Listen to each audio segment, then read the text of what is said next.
김호연이 마음에 없는 결혼을 한 지 어느덧 10년이 흘러 호연의 나이 35이 되었다. 그동안 삶의 여러 문제에 대해 깊이 생각하고 고민해 왔으나 아무런 해답도 얻지 못한 호연은 마침내 한 가지 결심을 하기에 이르렀다. 어느 날 호연은 그동안 생각해온 어떤 결심을 실천에 옮겨야겠다고 굳게 마음먹은 뒤 부인을 조용히 불러 곁에 앉게 했다. 여보, 내 당신과 결혼을 했으나 남과 같이 지내는 처지였소. 그러나 나로서는 당신에게 어떠한 불만이 있어서 그런 것이 아님을 분명히 말하고자 하오. 또 부모님이 억지로 결혼시킨 것을 못마땅하게 여기는 것도 아니요. 다만 호연은 무엇인가 잡히지 않는 듯 허공을 쳐다보다가는 조용히 눈을 감고 깊은 묵상에 잠겼다.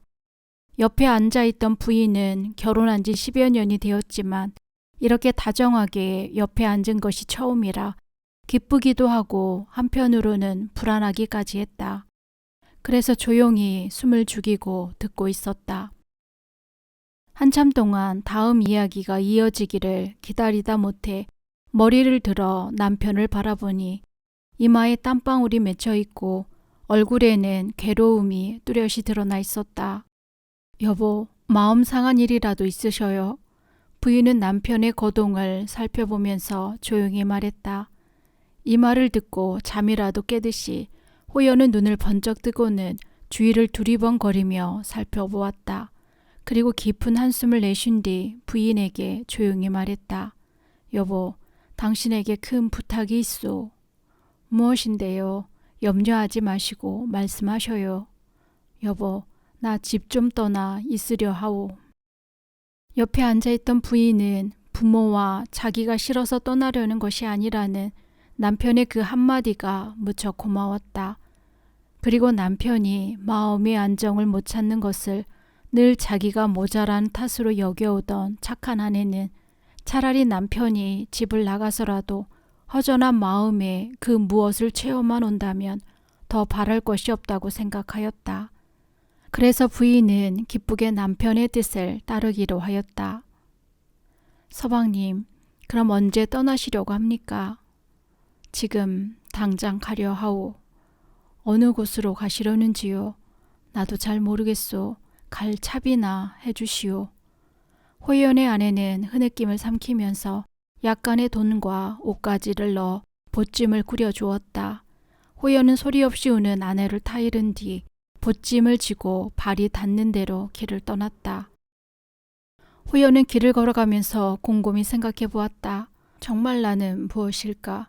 나도 태어나서 결국은 죽어야 할 인간임에는 틀림이 없다. 사람이 사는 것을 60년으로 친다 해도 짧으면 짧은 인생이 아닌가. 그런데 남이 가진 것을 빼앗기 위해 일생을 버리는 사람들이 있는가 하면 병들어 고통 속에 허덕이다가 죽어가는 사람들도 있다. 나도 그 속에 낀 한 줌의 생명일 뿐이다. 우리의 생명이 다한 뒤에는 어떻게 되는 것일까? 내가 읽은 유교, 불교에 관한 책은 모두 죽음과 죽음 이후의 내용이 신통치 않으니 늘 내 마음 한구석에는 의문의 먹구름이 서려 있다. 이것을 이번에는 꼭 찾아내야겠다. 호연은 이 해답을 찾지 못하면 결코 집에 가지 않겠다고 수없이 되뇌며 길을 걸었다. 이렇게 하여 호연이 이른 곳은 소백산맥의 높은 산줄기로 병풍을 쳐놓은 듯하고 울창한 나무숲으로 뒤덮여 있는 깊은 산골짜기였다. 그는 먼저 머물 만한 곳을 찾기 위해 골짜기를 따라 올라갔다. 다행히 골짜기 한 모퉁이에 있는 바위굴을 찾아냈다. 호연은 갖고 온 짐을 내려놓고 이 굴을 진리를 깨우치는 장소로 삼기로 하였다. 그날부터 호연은 이제까지 살아온 모든 것을 잊고 새로운 산속 생활을 시작했다. 먹는 것도 끓여 먹지 않고 날 것으로 먹고 배불리 먹지 않고 겨우 요기만 하며 산채와 소나무 껍질 등으로 연명해 나갔다. 낮에는 산과 벗하여 바위 위에 바르게 앉아 명상에 잠기었으며 저녁에는 굴 속에서 호랑이 울음소리를 들으면서 깊은 묵상에 잠기곤 하였다. 사람이 죽지 않고 영원히 살 수는 없을까? 병고에서 시달리지 않고 건강하고 행복하게 살 수는 없을까? 그러나 우리 사람은 영원한 삶에 대한 준비도 없이 온갖 모순과 역경과 고통과 슬픔 속에 허덕이다가 사고로 죽거나 병 또는 늙어서 죽는 등 파란만장한 삶을 살아가고 있지 않는가? 마치 풀잎에 맺힌 이슬이 햇빛에 사라지듯이 하늘에 떠있다 사라지는 구름처럼 살다 가는 인생인데 왜 성현들은 삼강오륜을 지켜야 된다, 도덕을 지켜야 된다 하고 가르치고 있는 것일까? 죄를 아무렇지도 않게 쉽게 지으면서 사는 사람도 똑같이 한 세상을 살고 착한 마음으로 남을 내 몸처럼 아껴주며 희생으로 사는 사람도 한 세상 사는 것이라면 굳이 윤리를 내세울 필요가 없지 않은가? 죽음이 대체 무엇이기에 삶을 끝나게 할 수 있단 말인가? 죽으면 끝나는 인생에게 왜 무한한 행복을 찾으려는 욕망을 심어주었는가? 앞에 보이는 풀도 하늘에 떠있는 별들도 흐르는 냇물 속에서 살아가는 물고기도 이렇게 앉아있는 나도 모두가 거슬러 올라가면 시작이 있을 터인데 여기에는 반드시 무슨 진리가 숨어 있을 것이다. 아무 이치도 없이 이러한 문제들이 사람에게 주어져 있을 수가 없을 것이다. 나는 꼭 이 숨겨져 있는 진리를 캐내야 한다. 그래야 내가 사는 보람이 있을 것이요. 그 보람 속에 아내의 사랑도 부모에 대한 효도도 이웃 간의 진정한 정도 알게 되고 삶의 가치도 알게 되는 것이다. 호연은 이처럼 삶의 수많은 의문점에 괴로워하면서 그 해답을 얻기 위해 밤을 지샌 적이 한두 번이 아니었다. 그러나 좀처럼 시원한 답이 떠오르지 않았다. 호연은 답답한 마음을 달래기 위해 높은 산봉우리를 뛰어오르기도 하고 절벽이 바위에서 뛰어내리기도 하고 물 속에서 첨벙 빠져보기도 했으나 어느 것 하나 답답한 마음을 시원하게 해주지는 못했다. 이렇게 괴로움 속에 일과를 계속하고 있던 어느 날 호연은 혹시 앞에 보이는 돌산 꼭대기에 올라 사방을 돌아보면 무슨 생각이 떠오르지 않을까 하는 생각이 문득 들었다. 그래서 그는 산봉우리를 기어 올라갔다. 그리고 사방을 바라보았다. 그때 호연은 자신이 묵는 동굴 반대편에서 연기가 모락모락 올라오는 것을 발견했다. 웬 연기일까? 누가 저곳에 살고 있지는 않은지 혹 내가 찾는 진리의 답을 알려주시는 산신령이라도. 호연은 약간의 기대를 가지면서 급히 산봉우리를 내려와 연기 나는 곳으로 달려가 보았다. 빽빽이 들어선 나무들과 바위 사이를 굽이 돌아 흐르는 냇가에서 중년이 지난 노인이 허리를 굽히고 무엇인가 냇물에 씻고 있었다. 나무 옆에는 엉성하게 얼기서이 메어놓은 초가 움막이 보이고 노인은 마당처럼 넓은 바위 위에 속 같은 것을 얹어놓고 장작을 떼서 무엇인가를 끓이는 중이었다. 달려온 호연은 반가움이 못 이겨 여보세요, 말씀 좀 물읍시다 하고 조금 떨어진 곳에서 외쳤다. 그러나 중년 노인은 마치 늘 만나던 친구가 찾아오기라도 한 듯이 당황하거나 경계하는 빛도 없이 하던 일만 계속했다. 노인은 무엇을 씻던 바구니를 물에서 끌어내면서 이리 내려오시오 하고는 바구니를 들고 솥 있는 곳으로 갔다. 호연은 달려와 중년 노인에게 인사를 했다. 처음 뵙겠습니다. 노인장 어른. 누이시오. 예, 상주에 사는 김호연이라는 사람입니다. 그리 좀 앉으시오. 방이 누추하지만 그래도 내게는 대궐 못지않은 훌륭한 집이라오. 그래 젊은이는 왜 이곳에 왔소? 상주는 이곳 수능 산골과는 300열이나 되는 먼 곳인데 매우 위엄이 있어 보이고 또 교양이 있어 보이는 노인의 태도에 호연은 더욱 호기심이 생겼다. 예, 저는 왜 인간이 반드시 죽어야 하는 것일까? 영원한 생명은 없을까 하는 고민 속에 빠져 집을 나와 정처 없이 떠돌다가 마침내 이곳까지 오게 되었습니다. 그래, 찾았소이까? 찾다니요? 답답한 마음에 더욱 괴롭습니다. 그래요. 중년 노인은 무엇인가 깊은 생각에 잠기더니 다시 말했다. 젊은이, 솥에 고구마를 찌고 있으니 고구마나 먹으면서 이야기합시다. 그리고는 밖으로 나와 솥에서 고구마를 꺼내 하나 건네주면서 말을 이었다. 자, 앉으시오. 이곳에서 저 멀리 바라보이는 곳이 수능 고을이요. 하느님이 창조하신 삼라만상은 이곳과 저곳이 다 같소. 오직 다른 것은 여기는 단둘이나 저곳에는 여러 사람이 모여 살고 있다는 것뿐인데 이것으로 같고 다름을 구별한다면 너무도 의미 없는 구별이 아니겠소. 우리 인간은 흔히 밖으로 나타난 것으로만 판단하고 또 구분지어 놓은 것에 따라 한평생을 살아가고 있소이다. 부모에게서 태어날 때는 모두가 벗은 몸에 빈손으로 왔는데 그가 태어난 바깥 세상에 의해 지체 높은 양반이 되고 천한 백성이 구분지어지게 되오. 다시 말해 태어나는 그 순간에 사람의 생명 자체의 존엄성과 존귀함과는 상관없이 귀하고 천함이 오직 신분에 따라 결정되니 참으로 한심한 노릇이 아니겠소.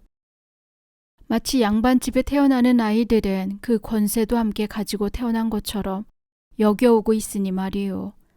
말이 났으니 말인데 젊은이는 생명의 한계를 어떻게 보시오. 호연은 허술하게 차려입고 구부정한 중년 노인을 당황한 눈초리로 바라보았다. 더구나 기대하지도 않은 깊이 있는 질문에는 무어라 대답할 말이 없었다. 젊은이, 생명이라는 것은 그것이 밖의 세상에 나오기 전 이미 태아에 있을 때부터가 아니겠소. 그래서 아기를 가진 산모는 태아를 위해 음식이나 듣는 것, 걸음걸이, 말하는 것 등 모든 것에 조심하지 않소. 그럴진데 태중에 무슨 귀천이 있는 것이오. 생명의 원천은 하늘의 섭리인데 사람이 만든 신분 제도로 귀하고 천함을 정한다는 것부터가 이상하지 않소. 우리 모두 100년이 못되어 죽어 한 줌의 흙이 되는 것이요. 그런데 그 짧은 동안에 양반, 상놈이 구분되어 한쪽은 천대받고 한쪽은 온갖 부귀 영화를 당연한 것처럼 누리며 산다는 것은 아무래도 뭔가 좀 잘못된 것이라 생각지 않소. 저 멀리 수능 고을에도 인간의 존엄성을 잃은 채 살아가는 모순이 훤하게 보이지 않소이까. 그러나 이곳에는 젊은 김서방과 나뿐이요. 우리는 모두 같은 인간이고 높고 낮은 것이 없는 평등한 하늘의 자식이니 그것이 근본부터 수능과 이곳이 다른 이치회다. 중년 노인의 말은 너무도 당연한 것 같으나 그 말 속에는 많은 뜻이 담겨져 있었다. 호연은 자기의 괴로움이 해결될 듯한 예감에 멍하게 그를 쳐다보고만 있었다. 호연은 유교와 불교 등의 교리에도 많은 학식이 있었고 학문도 누구 못지않게 깊이 닦고 있었으나 허름한 중년 노인의 말에는 놀라지 않을 수가 없었다. 차분하고 부드러운 목소리로 사람의 존엄성과 그 원천이 사람에게서가 아니고 하늘의 섭리임을 이야기하는 그 말솜씨도 훌륭했고 아기를 가진 부인을 예로 들어 이야기하면서 가끔 호연을 날카로운 눈초리로 살펴보는 것으로도 그가 보통 사람이 아님을 알 수가 있었다. 호연은 너무나 놀라 아무 말도 할 수가 없었다. 젊은이, 내 말이 마음에 들지 않은가 보군. 아닙니다. 좀 당황해서요. 그런데 선생님은 이곳에 오신 지 얼마나 되시나요? 벌써 3년째 되지. 내 아까 젊은이가 이곳에 온 이유를 대강 들었는데 그보다는 우리 주위에 있는 바위, 가랑잎, 나무, 곤충, 새, 구름, 김서방, 나, 이 모두가 하나하나 그 모양이 다른 이치와 섭리에 대한 깊은 생각이 먼저 필요한 것 같소. 먼저 그것부터 알도록 노력하고 나서 그 다음에 나는 어디서 와서 어디로 가는가 하는 문제를 생각해 보시오. 그러면 모든 삼라만상과 우주의 신비를 조금은 알 것이외다. 호연은 바로 그 문제 때문에 이렇게 산골짜기로 와 있었으므로 이 중년 노인이 그런 문제들을 하나하나 다 해결할 수 있으라는 생각에 매우 기뻐하였다. 선생님, 제가 알고 싶은 것이 바로 그것이온데 제 식견으로는 어렵습니다. 호연은 노인의 옆으로 바짝 다가앉으며 다시 말했다. 선생님, 어둠 속에 헤매는 제 눈을 뜨게 하여 주십시오. 다가와서 앉는 호연의 채취를 느끼면서도 조용히 눈을 감고 명상에 잠겨있는 중년 노인은 마치 깊은 산속에서 돌을 닦고 있는 도사와 같은 기풍이 보였다. 본디 중년 노인은 박해 때 교우가 많이 살고 있었던 충청도 내포 지방 출신으로 내포 지방에서 전교하다 순교한 이단원에게 천주교 교리를 배워 영세한 착실한 신자였다. 그는 1801년 신유 박해대를 피하여 충청도와 전라도에서 피신하여 있다가 박해가 점점 심해지자 강원도를 거쳐 경상도 문경 예천을 거쳐 1815년 바로 직전에 청송 근처 산중으로 피신하여 살았다. 그러던 중 천송 모래산 교우촌과 영양 1월산 머루 교우촌이 포졸들의 습격을 받아 남녀 교인 100여 명이 잡혀갔다는 소문을 듣고 1827년 정예 교난을 피하여 상주에서 이곳까지 피신해 와서 살고 있었던 것이다. 그러나 천주교인을 잡으러 다니는 포졸과 이를 고발하는 배신자들이 너무나 많아 천주교인이라는 것을 말하지 못하고 김호연을 떠보고 있는 것이었다. 젊은이, 날이 이제 어둑어둑하니 내일 또 만나세. 그래, 지금 어디에 머물고 있나? 예, 선생님, 저 봉우리 및 동굴 하나를 찾아내어 그곳에 거처를 정해 놓았습니다. 선생님 죄송하지만 이곳에 혼자 계시면 저도 짐을 이곳으로 옮겨놓고 선생님과 같이 있었으면 좋겠습니다. 허락하여 주십시오. 그것은 내일 이야기하기로 하세. 산세가 험한 깊은 산중은 일찍 어둠이 몰려오기 때문에 호연은 곧 자리에서 일어섰다. 그리고 노인에게 공손히 인사를 하고 그가 자리 잡은 굴 속으로 돌아왔다. 그날 밤 호연은 저녁 무렵에 만난 중년 노인에 대해 곰곰이 생각해 보았다. 그 노인이라면 자기가 찾고자 하는 삶의 여러 문제에 스승이 될 수 있을 것 같은 생각이 들었다. 호연은 가슴 부푼 기대에 잠도 제대로 이루지 못하였다.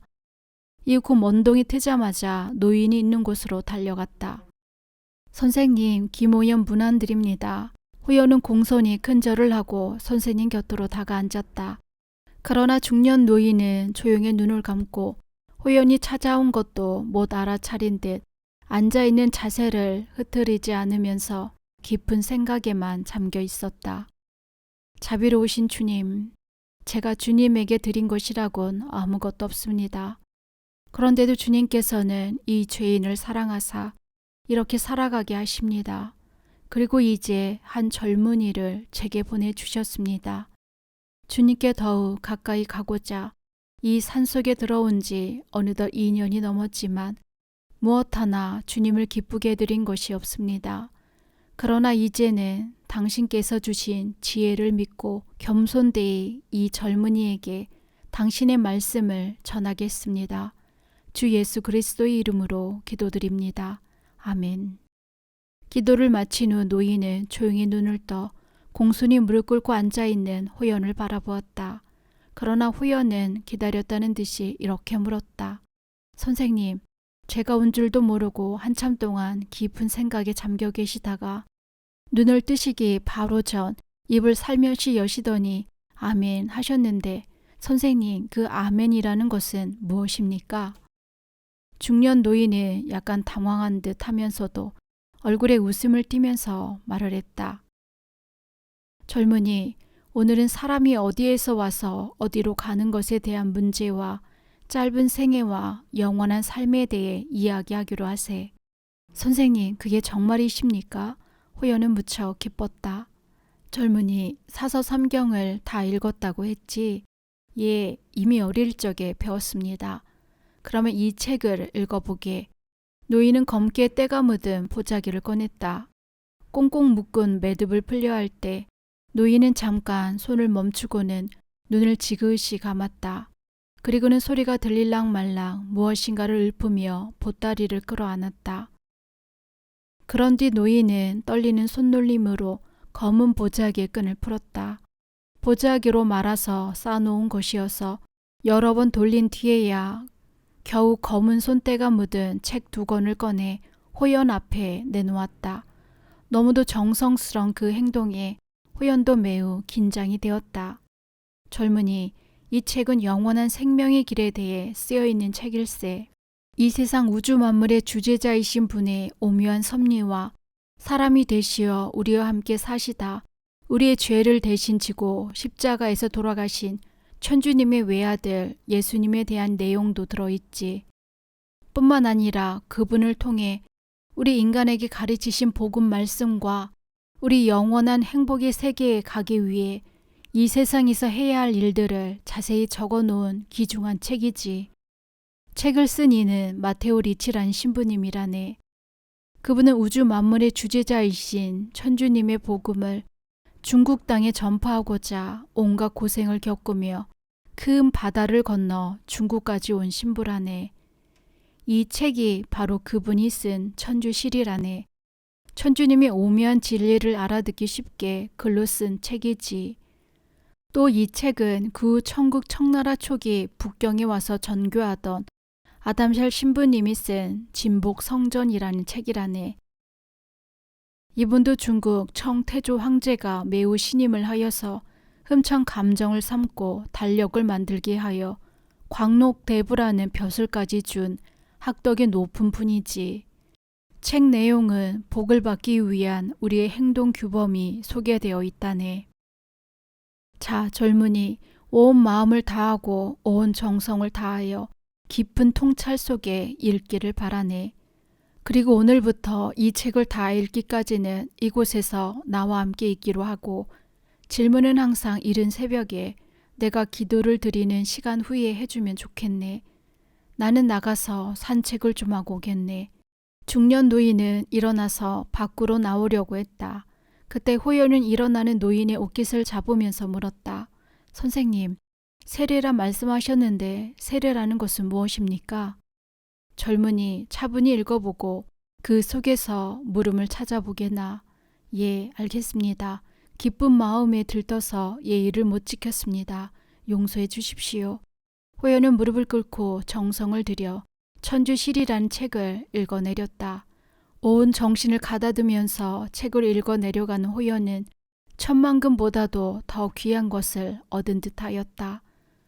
온 세상 것을 다 준다고 하여도 사지 못할 고귀한 생명의 샘물과도 같았다. 호연은 자신이 그렇게 찾고자 갈구하던 내용이 담겨진 책의 글귀를 한자 한자 그 뜻을 되새기면서 읽었다. 그의 눈은 기쁨의 눈물이 가득히 고여 흘러내리고 있었다. 천주님, 제가 천주님을 알게 된 것을 너무도 감사합니다. 제가 무엇이기에 이렇게 불러주시옵니까? 호연은 감격에 찬 눈물을 닦으면서 다시 읽어내려갔다. 밖에 나온 중년 노인은 시냇물에 있는 곳으로 내려와 넓은 바위 위에 앉아 주님께 호연이 주님의 부르심을 잘 받아 훌륭한 복음의 사도가 되게 해주십사하는 기도를 드리기 시작했다. 호연은 여러 날을 밤을 새워 가면서 책을 읽고 난 다음 밖에서 캐온 칡뿌리를 다듬고 계신 스승 옆으로 다가가 물었다. 선생님, 대체 선생님은 누구십니까? 호연이 눈물 글썽글썽한 눈으로 바라보며 묻자 노인은 대답 대신 물었다. 젊은이, 나 좀 보게. 내가 누구라고 묻기보다 자네가 그 책을 읽고 난 느낌부터 이야기해 보게나. 거의 엿새 동안 물 외에는 아무것도 안 먹고 단식하며 읽던 그 책에서 무엇을 찾았나. 선생님, 제가 이제까지 살아온 모든 행동이 이처럼 절실하게 뉘우쳐진 일이 없습니다. 너무도 허무하게 살아온 인생 어찌 말로 표현할 수 있겠습니까? 선생님, 선생님은 뉘시옵니까? 여북의 젊은이, 이 보잘것없는 나를 알아 무엇하겠나. 단지 나도 천주님의 뜻에 맞도록 살고 싶어 이곳에서 그분과 함께 살고 있는 마테오라는 이름을 가진 선교인일세. 선생님, 마테오라면 우리나라 이름이 아니지 않습니까? 그렇지. 완전히 선교인이 되려면 먼저 세례를 받아야 하는 거야. 어떻게 하면 세례를 받을 수 있습니까? 이렇게 호연이 애꿀는 질문이 나오자 마테오 노인은 호연을 데리고 맑은 냇물을 따라 산책하면서 성세 성사 등 여러 가지 교리를 설명하여 주었다. 호연은 교리를 들으면 들을수록 1시간이라도 빨리 죄악의 구렁텅이에서 벗어나 천주님의 백성으로 다시 태어나고 싶어졌다. 선생님, 저에게 세례를 베풀어 주십시오. 주님의 계명을 온 마음, 온 생명을 다해 믿고 따르겠으며 주님을 위해 목숨까지 바칠 각오입니다. 선생님, 제발 이 죄인을 구하여 주십시오. 성세성사를 받고 싶은 간절한 마음에서 나오는 호연의 말은 매우 진실하였다. 젊은이, 천주님의 허락을 기다려 보기로 하세. 자, 일어나게나. 이제부터 모든 것을 우리 인간의 입장에서 생각하는 습관부터 고쳐 나가야 할 걸세. 천주님의 모습대로 만들어진 우리이니 그분의 뜻부터 알아야 하는 것이 순서이지 않겠나. 자비로우신 천주님이시니 자네 뜻을 받아들일 걸세. 이제부터 그 부르심을 기다리면서 우리의 고통을 바치는 뜻에서 20일간 생식을 하며 하루 한 끼만 먹고 평상시보다 적게 자고 신공을 열심히 바치면서 깊은 묵상 시간을 갖는 기도를 시작하세. 예, 선생님. 그로부터 호연이 철저한 기도 생활이 시작되었다. 마테오 노인은 호연의 신앙 실천을 더 시험해보고 성세성사를 주려는 마음이었던 것이다. 호연에게는 기도 생활에 몰두하는 20일간이 너무나도 기쁜 나날들이었다. 좋은 음식을 먹고 좋은 옷을 입고 많은 돈을 가져야 행복한 줄로 알고 살아온 사람들의 바람이 얼마나 헛된 것인지를 호연의 이 기도 생활 속에서 깨달을 수 있었다. 또한 그는 기도 속에서 참다운 평화와 진정한 행복을 느꼈다. 천주님, 정말 감사합니다. 이러한 말이 쉴 사이 없이 나오곤 했다. 20날의 기도 기간이 끝나는 날, 마테오 노인은 호연을 데리고 맑게 흐르는 암냇가에 왔다. 선생님, 여기 맑은 물이 흐르고 있습니다. 저에게 세례를 베풀어 주십시오. 호연은 간절하게 말하였다. 노인은 잠시 생각하더니 이윽고 입을 열었다. 젊은이, 우리는 세례에 앞서 확실히 해둬야 할 것이 있다네. 20날 동안 교리도 잘 배웠고 기도 생활도 그런대로 잘했어. 그러나 교리를 아는 것, 즉 지식으로 알고 있는 것과 일생을 두고 실천하는 것과는 많이 다른 것이지. 신앙은 어떤 기대 속에 일정한 기간 안에서 완성되는 것이 아니라네. 신앙생활은 매 순간 이어지는 것이며 그 순간순간 주님을 위해 바치는 기도의 연속인 것일세. 따라서 젊은이에게 부족한 것이 있다면 아직 신앙생활이 습관이 되지 않았다는 점이지. 그리고 젊은이도 이미 잘 알고 있듯이 우리나라에서는 선교를 잘못 이해하고 또 당파 싸움에 이용하여 선교를 믿는 교인을 잡아 죽이는 형편이니 말일세. 그래서 더욱 망설여지는 것이라네. 선생님, 제 나이 30이 넘었습니다. 저 또한 학문에는 남에게 뒤지지 않는다고 믿고 살아온 선비입니다. 사실 저는 30여 년을 살아오면서 인생 문제에 고민하고 항상 괴로워하다가 마침내 그것을 풀어보기 위해 집을 뛰쳐나와 이곳으로 왔습니다. 그리고 천주님의 뜻으로 이곳에서 선생님을 만나 교리를 배우게 된 것입니다. 이는 흔히 말하는 인연이라는 막연한 것이 아닙니다. 이는 천주님이 저를 택해 주신 영광입니다. 저를 믿어 주십시오. 성령으로 다시 태어나게 해 주십시오. 호연의 애절한 호소는 마테오 노인의 마음을 흔들어 놓았다. 마테오 영감은 더 이상 거절할 수 없어 두 손을 벌려 하늘을 향하고 주님, 자유로우신 주님, 이 큰 기쁨을 모두 당신에게 바치옵니다. 주님께서 주신 성령을 받아 주님의 이름으로 이 형제에게 세례를 베풀겠나이다 하며 두 손으로 맑은 물을 한 움큼 떴다. 그리고 꿇어앉아 있는 호연의 이마에 사도 바오로의 본명을 붙여 물을 부어 세례를 베풀었다. 세례를 받은 후연은 온 세상이 새롭게 보였다. 새로 태어난 기쁨이 가슴 가득하였다. 호연이 이 기쁜 소식을 혼자 갖고 있는 것이 천주님께 죄를 짓는 일이라고 느껴졌다. 그래서 먼저 가족부터 전교하고 다른 이웃에게도 알려 모두 천주님의 백성이 되도록 해야겠다고 마음먹었다. 호연이 이런 결심을 그의 스승이며 대부인 마테오 노인에게 자세히 이야기했다. 아무 말도 없이 끝까지 잘 듣고 있던 마테오 노인은 말했다. 바오로, 그 뜻은 매우 좋은 것이네. 그런데 영세 후 몇 가지 들려줄 이야기가 있네. 우리 신앙 선조들이 전교할 때 겪은 갖가지 고통과 더 나아가서는 목숨을 바친 순교자들의 이야기를 들려주려고 하는 것이네. 마테오 노인은 자기가 소문으로 또는 이야기를 들어 알고 있는 순교자들과 신앙 선조들의 이야기를 후연에게 낱낱이 들려주었다. 이러한 이야기는 후연에게 많은 감동을 주었다. 이야기를 들으며 가슴이 뭉클해진 적이 한두 번이 아니었다. 이렇게 바오로는 마테오 노인의 훌륭한 신앙생활 지도를 몇 달 더 받았다. 마침내 어느 날 호연은 마테오 노인에게 집으로 가서 성 가정을 이룰 것을 약속하고 부모가 있는 안동집을 향하여 길을 떠났다.